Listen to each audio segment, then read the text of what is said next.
તો હું તમારા પણ નવા લગ્ન થઈ ગયેલા છે અને હું તમારી પણ હગાઈ થઈ છે હજી અને લગ્ન આ દિવાળીએ છે, તો પછી મારા રોયા વાંઢીના વિડીયો આખો જોવાનું મુક્તિના નહીં હો. કારણ કે તમને એવું લાગતું હોય છે કે હું તો મારો હારો ભાઈનો દીકરો કાઠલા પકડીને મારા હારા ઘોડે સડી જતા હોવ છો, રમાટી બોલાવે.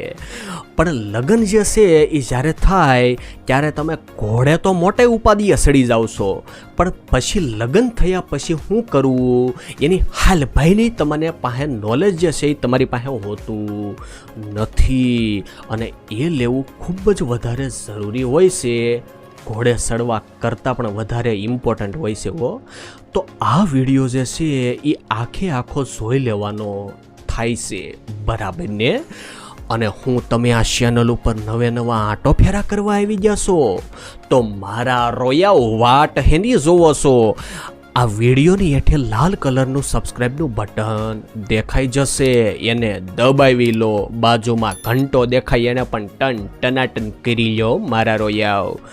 તો ચાલો મિત્રો શરૂ કરી દઈએ વિડીયાને. જો મિત્રો, અમુક લોકો એવા હોય છે કે મોટા ઉપારે ઘોડે સડી જતા હોય છે. ઘોડો પણ મારો રોયો એવો હોય છે હો. પૂંછડી હલાવતો મારો હારો હાયલો જતો હોય છે, ઠેકમ ઠેક બોલાવતો હોય છે. ઘોડોય મજામાં, ઘોડે સડવાવાળોય મજામાં હો. કે લગ્ન થાય છે ભાઈના, લગ્ન થયા પછી તો રમાટી બહેરાટી બોલાવી દો હો. પણ મારા હારાવ જ્યારે પહેલી રાતે તમે પાર્ટનરની સામે બેઠા હોવ છો ત્યારે હેળ નથી હુસતી, મગજનો અઠ્ઠો થઈ જાય છે કરવું હું ને હું ન કરવું હો. હેલને દોસ્તારને ફોન લગાવી દઉં. લગ્ન થયા પહેલાં મારા હારાવ દોસ્તારને ફોન કરી પૂછી લેતા હોય છે. એવા પ્રકારના દોસ્ત કે જે એક્સપિરિયન્સવાળા હોય હો. હું કરું કાંઈક તો કે મારા હારા પરિચયવા છૂટે હો અહીંયા. એવી રીતે વાતો કરી લેતા હોય છે અને આ રિયાલિટી છે હો. આવી રીતે કરી લેતા હોય છે ભારતમાં. તો મારા હારાવ એક્સપિરિયન્સ વગેરેના લગ્ન કરીને ઘોડે સડવું એના કરતાં આવા પ્રકારની ચેનલો જે છે એના વિડીયો જોઈને નોલેજ મેળવી લીધું હોત તો ક્યાંય ને ક્યાંય આટા ફેરા કરી લેતા હોય હો અત્યારે. તો મિત્રો, કહેવાની વસ્તુ એ છે કે હજી સુધી આપણને કોઈ પણ પ્રકારનો અનુભવ હોતો નથી. આપણે કાં તો ખરાબ વિડીયા જોઈને અહીંયા આવી ગયા હોય છે અને કાં તો આપણને થોડી ઘણી કોઈ વાતો એવી કરી નાખેલી હોય છે તો એ આપણા ફ્રેન્ડ સર્કલની અંદર થતી હોય છે. વિડીયાની અંદર મારા હારા ખહુરિયાવ કાળિયાવ ભૂરિયાવ જે છે એવી વસ્તુ કરી લેતા હોય છે. એવી વસ્તુ આપણે જોઈ લેતા હોઈએ છીએ કે આપણને એમ થતું હોય છે કે રિયલ લાઈફમાં આવા જ પ્રકારની વસ્તુ હોય છે હો. પણ સૌથી મોટી ભૂલ છે હો તમારી. બીજી વસ્તુ, ફ્રેન્ડ સર્કલની અંદર મારા હારા દોસ્તારો એવા પાક્યા હોય છે, એવા પાકેલા હોય છે કે આપણને એવી વાતો કરી લેતા હોય છે કે ના એના સર હોય છે કે ના એના મોટા ટાંગા હોય છે, બરાબર ને? એટલે કે કોઈ દોસ્તાર જે છે એવું કહેતો હોય છે કે મેં મારી ગર્લફ્રેન્ડ અથવા મારી ઘરવાળી જે છે લગ્ન પછી પહેલી રાતે એવી બહેરાટી મેં બોલાવી હતી કે 2 કલાક સુધી મારો પોપટ જે છે વાકું રીંગણું જે છે એ સીધું એકવાર છું પછી હેઠું જ ન બેઠું હો. પાણી તો નિહરવાની વાત જ અલગ રહી. એવા પ્રકારની વાતો કરી અને આને મારા હારા રવાડે બ્રહ્મા સડાવતા હોય છે હો મારા રોયાવ. એટલે આને એમ લાગતું હોય છે કે મારા જે દોસ્તારે કીધું એ જ હાસું હો, બાકી બધું ખોટું. કારણ કે એવું જ હોતું હોય છે ને. પણ ઓલો મારી હારી આની મજાઓ લેતો હોય છે. આવડો ભોળો પડતો હોય છે હો મારો હારો. અને વિડીયા તો ક્યારેય જોઈને એવા પ્રકારની વસ્તુઓ કરવાની કોશિશ કરતા નહીં. કારણ કે એ વિડીયાઓમાં મારા હારા ખહુરિયાવ ભૂરિયાવ જે હોય ને એને ઓપરેશન કરાવીને અવડા 10 ફૂટની દૂધિયું કરેલી હોય છે હો. એટલે એના રવાડે ન સડતા. રિયલ લાઈફ મિત્રો હાવ અલગ હોય છે. હજી સુધી આપણા ખાલી કલ્પનાઓ અને વિચારોની અંદર જ આપણે જીવતા હોઈએ છીએ, પરંતુ આપણને કોઈ પણ પ્રકારનો લગ્ન થયા પહેલાં એક્સપિરિયન્સ હોતો નથી. એટલે લગ્ન થયા પછી કંઈક અલગ જ કહાનીઓ હાલતી રહેતી હોય છે એટલે જાણવી જરૂરી છે. બીજી વસ્તુ હું તમને જણાવી દઉં કે લગ્ન થયા પછી આપણને બહુ પ્રકારના મનમાં સવાલો જે છે એ આવી જતા હોય છે. એટલે કે લહેરાટી બોલાવવા પહેલાં આપણને એમ થતું હોય છે કે મને કાંઈ ફીલ જ નહીં થાય તો. છોકરીઓને એમ થતું હોય છે કે મારું લાલ પાણી નહીં નીહરે, મારું સીલ નહીં તૂટે તો પછી શું થાય, મને દુખાવો નહીં થાય કે ફીલ નહીં થાય તો આ સામેવાળો શું વિચારશે, ઘરમાંથી કાઢી મૂકશે કે નહીં, બરાબર ને.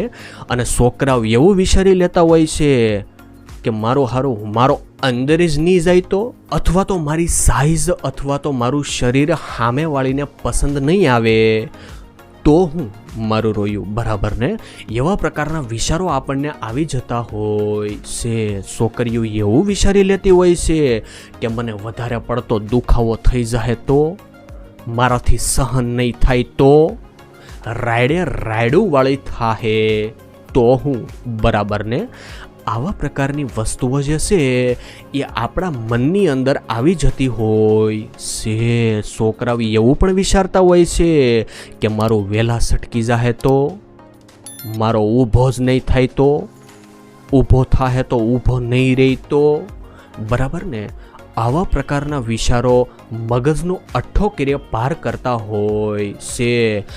આવા વિચારો એટલા માટે આવી જતા હોય છે કારણ કે અત્યાર સુધીમાં ખહુરિયા ભૂરિયાના વિડીયો જોઈને અને એની અસર દિમાગ ઉપર પડી જતી હોય છે. પણ એ બધું ખોટું હોય છે. રિયલ લાઈફની અંદર એની હારે કોઈ લેવા દેવા હોતા નથી. તો આમાં બીજી વસ્તુ પણ મગજનો અઠ્ઠો કીધી નાખે છે એટલે કે લગ્ન થઈ જાય પછી સુહાગ રાતને થોડી અમથી વાર હોય ત્યારે આપણી પહેલાં તો મારા રોયા આપણા દોસ્તારો ભૂરાયા ગાંડા થતા હોય છે રૂમ શણગારવા હાટું. ફુગ્ગા ને નિત નવી વસ્તુઓથી રૂમ શણગારીને સ્પ્રે બ્રે સાટીને ધીમું મ્યુઝિક પણ એ શરૂ કરીને ભાગી જતા હોય છે. આપણા દોસ્તારો મારા રોયા આવી વસ્તુઓ કરી લેતા હોય છે. લગ્ન થયા પછીની પહેલી રાતે આપણે એકબીજા છોકરા છોકરી એકબીજાને ઓળખતા હોતા નથી મારા. પરંતુ આપણા જે ફ્રેન્ડ હોય છે, આપણા જે દોસ્તારો હોય છે એ આપણને ધક્કો મારીને રૂમની અંદર મોકલી દે છે કે જા મારા રોયા, જબરદસ્ત રીતે કરીને લહેરાટી બોલાવે પાર કરજો. દૂધનો ગ્લાસ જે છે એ કાજુ બદામને અંજીરના ભૂકો નાખીને હલાવીને પી લેજો મારા રોયા. અને લહેરાટી બોલાવે પાર કરજે. પણ આપણને એવા પ્રકારની વસ્તુઓ જે છે એ થઈ શકતી નથી કારણ કે એકબીજા ઓળખતા નથી. પરીક્ષા દેવા જતા હોય એવી રીતે આપણને ધક્કો મારીને રૂમની અંદર રૂમ શણગારીને બુબારા ફિટ કરીને ધીમું મ્યુઝિક કરીને અત્યારે સ્પ્રે સાટીને ધક્કા મારીને આપણા બધા ભાઈબંધુ આપણને રૂમની અંદર મારા આરામ મોકલી દેતા હોય છે. અને આપણા ભાઈબંધુ જે છે એ તો મારા હારા વંડિયું ઠેકીને ભાગતા હોય છે. પણ રૂમની અંદર ગયા પછી આપણને ખુદ જે છે એ આપણે માથું ખંજવાળતા હોઈએ છીએ. આપણને ખબર નથી પડતી કે હવે કરવું હું. અહીંયા રૂમમાં ધક્કો મારીને તો મોકલી દીધા, પણ હવે મારો હારો દૂધનો ગ્લાસ અડવામાં પણ આપણને શરમ આવી જતી હોય છે. મારો હારો શરમાઈ જતો હોય છે છોકરો. અને લાલ ટમેટા જેવા ગાલ ફૂલીને મોટા થઈ જતા હોય છે. તો આવા પ્રકારની વસ્તુઓ થઈ એટલા માટે જતી હોય છે કારણ કે ભૂરિયા ખહુરિયાના વિડિયા જોઈને અથવા તો આપણા જે દોસ્તારો આપણને જે વાતો કરતા હતા એ બધી વસ્તુઓ વિચારીને આપણે આપણા મગજની અંદર અમુક પેરામીટર સેટ કરી નાખેલા હોય છે કે ભાઈ આવું જ રિયલ લાઈફમાં હોતું હોય છે. આવું તો હોય જ, એટલું તો હોય જ ને. પણ એમાં થોડું કંઈ ઉપર નીચે થાય તો આપણો મગજનો અઠ્ઠો થઈ જતો હોય છે. તો પછી વિડિયા જે છે એ જોઈને કે દોસ્તારોનો સાંભળીને ન જતા હોય રૂમની અંદર કારણ કે એને રિયાલિટી સાથે કોઈ લેવા દેવા નથી. અને બીજી વસ્તુ એ છે કે પહેલી રાતે જે છે એ સોડીને પાણી ન નીકળે, લાલ પાણી અથવા તો દુખાવો કે કોઈ પણ પ્રકારનું ફીલ ન થાય તો કોઈ પણ પ્રકારનો વાંધો નથી, કારણ કે બધાય લોકોની સાથે આમાંથી હું કહું છું એમાંથી અમુક પ્રકારની વસ્તુઓ તો થાય જ છે. છોકરાઓને વધારે પડતો દુખાવો થઈ જાય કે એનું રીંગણું ઊભું ન થાય, ઊભું થાય પણ થોડોક સમય માટે જ ઊભું રહે, પાછું લબ્બર જેવું થઈ જાય, અથવા વહેલા પાણી નિહરી જાય, અથવા તો વધારે પડતો દુખાવો થઈ જાય કે કોઈ પણ પ્રકારનું કરતા હોય એવું ફીલ જ ન થાય તો પણ ચાલી જશે. કારણ કે પહેલી વખત તમે કરો છો ત્યારે આવા જ પ્રકારની વસ્તુઓ બધા જ લોકો સાથે થઈ જતી હોય છે. હજી તો પહેલી જ વાર છે એવું જરૂરી નથી કે આપણે પહેલી જ રાતે લબલબાટી બોલાવી લેવી, બરાબર ને? તમે પહેલી રાતે આરામ કરી શકો છો. સોળી પણ થાકીને ત્યાં થઈ ગઈ છે, આરામ કરવા જો રોયાવ. અમુક લોકો ડાયરેક્ટ ઉપર કૂદી પડતા હોય છે. પહેલી રાતે આરામ કરવા જો, બીજી ત્રીજી રાતેથી શરૂઆત કરો મારા રોયાવ. બીજી વસ્તુ, પહેલી રાતે મારા હારાઓ જબરદસ્તી કરી લેવાનું નથી, ઉપર સડીને લગરાવાનું નથી મારા રોયાવ. એટલે કે આ કોઈ પરીક્ષાની હરીફાઈ નથી, આરામથી કરી લેવાનું છે. અને સંબંધ બાંધ્યાની પહેલાંની ક્રિયા જે છે એ આરામથી ઉતાવળ કર્યા વગર અડધીથી પોણી કલાકનો સમય સંબંધ બાંધ્યાની પહેલાંની ક્રિયાને આપવાનો રહેશે. ત્યાર પછી તમે આગળ વધજો મારા રોયાવ. લવ મેરેજ હોય તો કોઈ પણ પ્રકારનો વાંધો નથી, પણ અરેન્જ મેરેજની અંદર એકબીજાને ઓળખવામાં સમય લાગે છે. એટલા માટે પહેલી રાતે આરામ કરી લેજો, ત્યાર પછી એકબીજાને સમજવાની અંદર સમય આપવાનો છે. ત્યાર સુધી આવું કંઈક કરવાનું જ નથી એકબીજાને સારી રીતે સમજી લો, ત્યાર પછી ધીરે ધીરે આગળ વધવાનું રહેશે.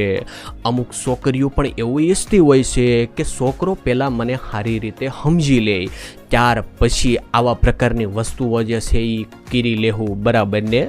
અમુક લોકો તો એની પહેલાં જ લઘરાવી લેતા હોય છે. હાવ આવું ન હોય, થોડીક તો શરમ કરો મારા રોયાવ. અમુક છોકરા એવા હોય છે કે લગ્ન કર્યા પહેલાં બીજા કોઈને લઘરાવી જે છે એ નાખેલા હોય છે અને બહુ મોટો અનુભવ હોય છે. તો લગ્ન કર્યા પછી આને પહેલી રાતે લઘરાવીને બહેરેટી બોલાવી દેતા હોય છે.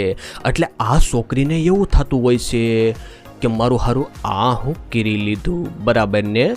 એટલે એને એવું લાગતું હોય છે કે આણે મને વાપરી નાખી, બરાબર ને?